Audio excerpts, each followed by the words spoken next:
Have you ever found the text in Telegram on your iPhone too small or too large for comfortable reading?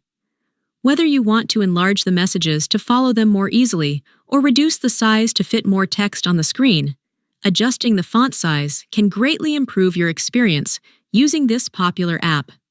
In this tutorial, I will show you how to quickly and easily change the text size in Telegram on your iPhone, step by step.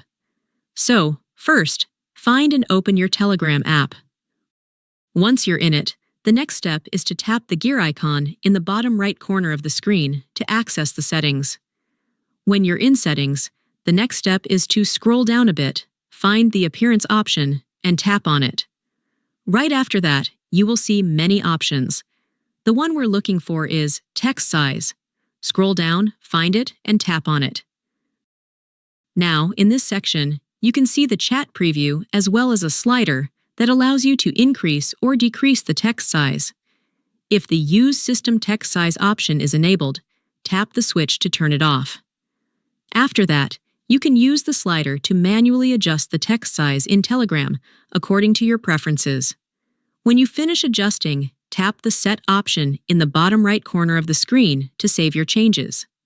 Once you do that, the changes will be applied immediately, and the text in your chats will be displayed in the new, adjusted size. And that's all for this video. I hope you found it helpful. If you did, please like, share, and subscribe to my channel, Smart Assistant. Thank you very much for watching, and see you very soon.